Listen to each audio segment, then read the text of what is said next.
थाने में उन्होंने उनके नाम से चल रहे 55 फेक आईडी पर एफआईआर दर्ज कराई है। हर्षा रिछारिया की माने तो पहले 3 से 4 फेक आईडी पर कंप्लेंट दर्ज कराई थी, लेकिन उन पर कोई कार्रवाई नहीं हुई है और अब उन्होंने 55 फेक आईडी पर एफआईआर दर्ज कराई है। हर्षा रिछारिया की माने तो महाकुंभ से लेकर अब तक उनके नाम से दर्जनों फेक आईडी सोशल मीडिया पर हैं और उनके कई फेक वीडियो वायरल हो रहे हैं।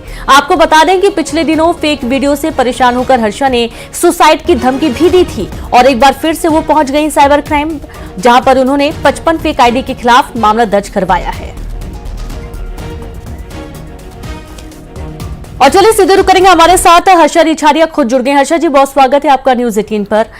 ये वाकई में बहुत ही हैरान करने वाला विषय है कि एक व्यक्ति अगर पॉपुलर हो जाता है, चेहरा फेमस हो जाता है, तो उसके नाम से बहुत सारी फेक आईडी बन जाती हैं, लेकिन उस आईडी का गलत इस्तेमाल होने लगता है। ये व्यक्ति विशेष को परेशान करता है। आपने एफआईआर दर्ज करवाई है? बिल्कुल, मैंने एफआईआर दर्ज करवाई है और उसमें जितनी भी आईडीज थी, फेसबुक, इंस्टाग्राम, यूट्यूब की मिला के टोटल 55 आईडीज के अगेंस्ट हमने कंप्लेन की है। मैंने बयान दर्ज करवाए हैं, सारी चीजें करवाई हैं। तो अब उम्मीद करते हैं, आशा करते हैं कि बहुत जल्दी उस पर कार्यवाही की जाएगी और उन सारे लोगों के खिलाफ जो ये सारी चीजें कर रहे हैं उनके खिलाफ एक्शन लिया जाएगा। जी, क्या आपको किसी से कोई खतरा है हर्षा जी? क्या आपको कोई बदनाम करने की कोशिश कर रहा है? कोई शक, कोई डाउट किसी पर? देखिए, महाकुंभ में जाने से पहले मैं वैसे भी अपने धर्म के प्रति खुल के बोलती थी सोशल मीडिया के माध्यम से, और महाकुंभ में जिस तरह से मुझे ट्रोल करवाया गया है, क्योंकि किसी के पास कोई बेस नहीं था, कोई आधार नहीं था मुझे ट्रोल करने का, लेकिन जब मुझे ट्रोल करवाया गया और जब ये देखा गया कि उस ट्रोलिंग का, उस रोस्टिंग का मुझ पे कोई फर्क नहीं पड़ रहा है, मैं किसी का कोई जवाब नहीं दे रही हूं, तो फिर एआई जैसा जो हथियार है उसका इस्तेमाल किया गया मेरे विरुद्ध। और ये सिर्फ इसलिए किया गया ताकि मैं टूट जाऊं, मैं यही रुक जाऊं, मैं आगे ना बढ़ूं। लेकिन आप देखिए ना कि किस तरह लड़कियों को दबाना कितना आसान समझ लिया गया है कि आप एट द एंड उनके चरित्र पे अगर प्रहार करेंगे, वार करेंगे, तो वो टूट जाएंगे अपने बदनामी के डर से। और कहीं ना कहीं ये डर मेरे अंदर भी आ गया था जब मुझे पता चला कि इस तरह के जो वीडियोस हैं, इस तरह के जो बहुत अमर्यादित वीडियोस बनाए गए हैं, मेरे ओरिजिनल वीडियो को लेके उसको एडिट करके उसको लोगों तक पहुंचाया गया है। जब मुझे पता चला कि 2 करोड़ से ऊपर लोगों ने उन वीडियोस को देख लिया है, तो कहीं ना कहीं मैं भी डर गई थी, कहीं ना कहीं मैं भी सहम गई थी, कहीं ना कहीं मैं भी टूट रही थी। एआई का जी एआई का बहुत गलत तरीके से इस्तेमाल हो रहा है, ये हम सभी जानते हैं। और आपने खुद पहले भी वीडियो जारी किया, न्यूज 18 के इस बड़े मंच पर भी आप ये बात बोल रही हैं कि आपको पता भी है कि किसने किया एआई वीडियो, जिसने जारी किया, आपको उसके बारे में भी जानकारी है कि किसकी तरफ से सब कुछ षड्यंत्र आपके खिलाफ रचा जा रहा है। तो आप नाम क्यों नहीं ले रही, आप बता क्यों नहीं रही कि कौन है वो, ताकि उसके खिलाफ सीधे एक्शन लिया जा सके? देखिए, नाम इस तरह मीडिया में उजागर करने से कुछ नहीं होगा, क्योंकि नाम मुझे लगता है कि मुझे पुलिस में देना चाहिए। और हमारे यहाँ की जो प्रशासन है वो मुझे लगता है कि इस पे सख्त से सख्त कार्यवाही लेगी, ताकि जो लोग धर्म के लिए आगे बढ़ रहे हैं, या जो, चलो हमें आज मीडिया का साथ मिल रहा है, मीडिया का प्यार मिल रहा है, लेकिन कितनी ऐसी लड़कियां होंगी जो इन चीजों का शिकार बनती है और जिनकी सुनवाई भी कहीं नहीं होती है। तो हमें जरूरत है उन लोगों के लिए भी आगे काम करने की कि इस चीज का शिकार और लड़कियां ना हो। तो वहां पे जरूरत है कि हम आगे बढ़ के आए, हम इस बारे में बात करें, हम इस बारे में केस करें, हम इस बारे में पुलिस के साथ, मीडिया के साथ इन सब लोगों को सबक सिखाएं। क्योंकि इसमें मैं जो शिकार बन रही हूं, मैं तो कुछ दूसरे धर्मों का भी शिकार बन रही हूं जिनको दिक्कतें हो रही हैं मुझसे, और मैं कुछ हमारे यहाँ के भी धर्म के लोग हैं उनका भी शिकार बन रही हूं। मतलब आपको हर तरीके से परेशानियों का सामना करना पड़े। और अक्सर ये देखा जाता है कि जब कोई फेमस चेहरा हो जाता है तो उसकी परेशानियां भी बढ़ जाती हैं, और जो जितना तेजी से आगे बढ़ता है, सोशल मीडिया का जमाना है, बहुत तेजी से फैल जाते हैं वीडियोस और फोटोज। जैसे कि हमने देखा कि महाकुंभ में 3 लोग बहुत फेमस हुए हैं, हर्षा रिछारिया, आईआईटी बाबा और एक है मोनालिसा। अब सभी को लेकर हर दिन कोई ना कोई खबरें आती रहती हैं। अभी हाल ही में आईआईटी बाबा को अभी आज ही कुछ देर पहले खबर आई है कि जयपुर में उन्हें पकड़ लिया गया, हिरासत में लिया गया, हालांकि बाद में उन्हें छोड़ दिया गया। उनके पास एक गांजा बरामद हुआ था। क्या आपको लगता है कि जब कोई सेलिब्रिटी जैसे बन जाते हैं, चेहरे काफी फेमस हो जाते हैं सोशल मीडिया पर, तो उनके खिलाफ कुछ ज्यादा ही बातें निकलकर सामने आने लगती हैं, या उनको घेरने लगते हैं लोग, उनके बारे में और डिटेल्स निकालने लगते हैं, पुराने फोटोज निकलते हैं, वीडियोस निकलते हैं, उनकी बातें निकलती हैं सामने। कैसे देखती हैं आप इसे?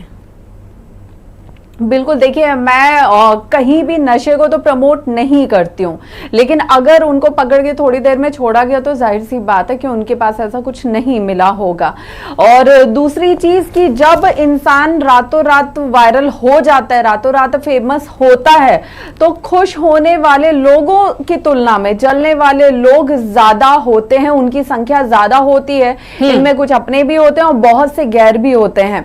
और जब आप धर्म के रास्ते पे आगे बढ़ते हो और उस माध्यम से जब आपको रातों रात फेमस कर दिया जाता है, वायरल कर दिया जाता है, तो दूसरे धर्मों को, अन्य धर्मों को बहुत ज्यादा उससे दिक्कतें होती हैं। क्योंकि आज मेरे वो वीडियोस जिसमें मैं खोल के दूसरे धर्मों के बारे में बात कर रही हूँ, अपने धर्म के बारे में बात कर रही हूँ, आज दूसरे धर्म के लोग उन वीडियोस को वायरल कर रहे हैं, उसमें उल्टे सीधे कमेंट कर रहे हैं, मेरे वीडियोस को ट्रोल किया जा रहा है। तो ये खुल के जो जलन की भावना है वो खुल के दिख रही है।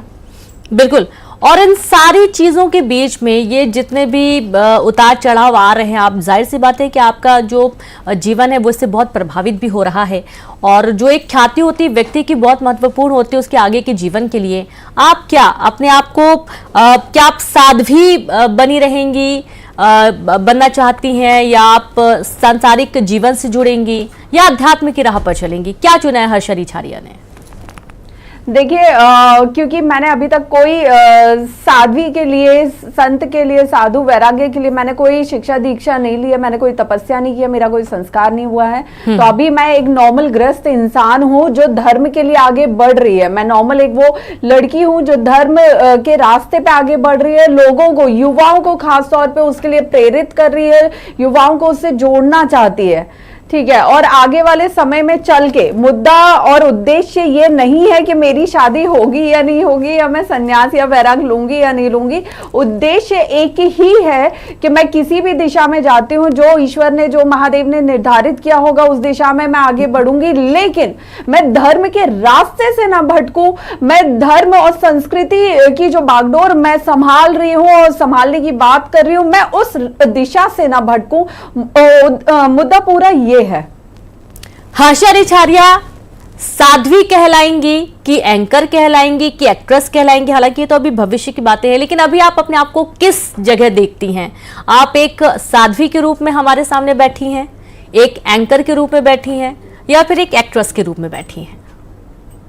मैं एंकर, एक्टर जो भी थी वो मैं 2024 में थी, लेकिन एट प्रेजेंट हर्षा रिछारिया को सनातनी प्रचारक के रूप में जाना जाए, एक समाज सेवी के रूप में जाना जाए, यही उनकी पहचान बने। आपने सुसाइड करने की धमकी दी थी जब आपका एक एआई के माध्यम से जो वीडियो वायरल हुआ था, और उसमें आप बहुत ज्यादा परेशान हो गई थी और आपने कहा था कि आप सुसाइड कर लेंगी।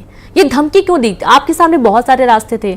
आप जैसे कि अभी 55 फेक आईडी के खिलाफ एक्शन लेने के लिए गई हैं और आपने एफआईआर दर्ज करवाई है, आप वो कदम उठा सकती थी, लेकिन आपने, ये बहुत बड़ा स्टेटमेंट था आपका। आप इतने मानसिक रूप से स्वस्थ होने के बाद, इतने अच्छे मार्ग पर चलने के बाद सुसाइड करने जैसा बयान आना, ये वाकई में चौंकाने वाला था।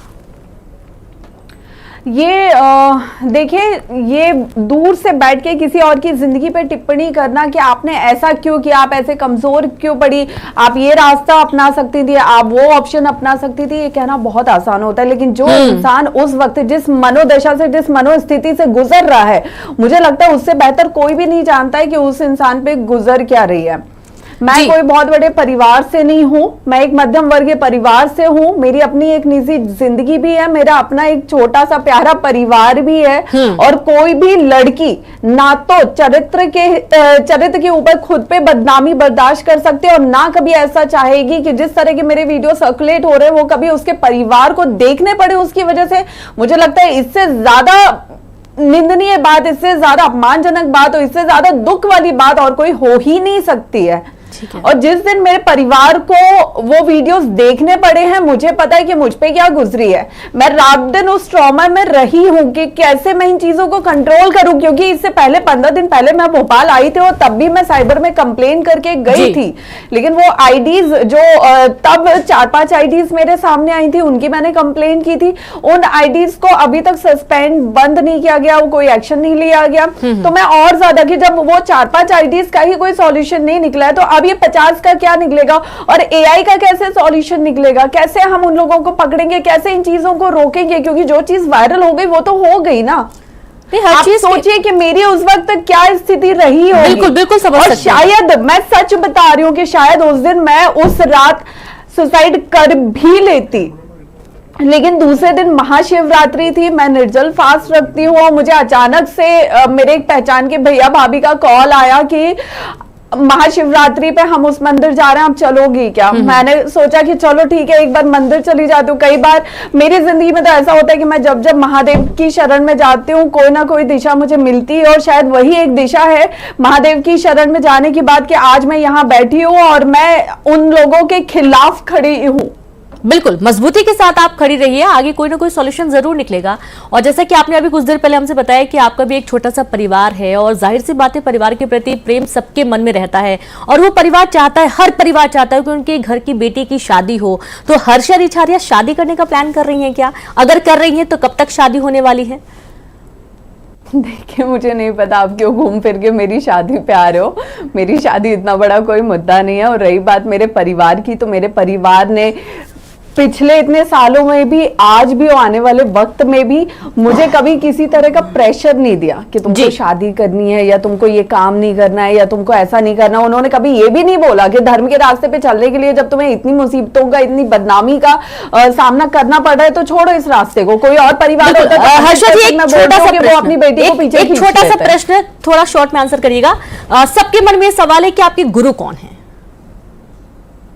मेरे गुरु जो हैं वो सबके सामने ही है, और मुझे लगता है महाकुंभ से वो सबके सामने है, और सबके सामने उनकी चर्चा चल रही है, उनका नाम चल रहा है।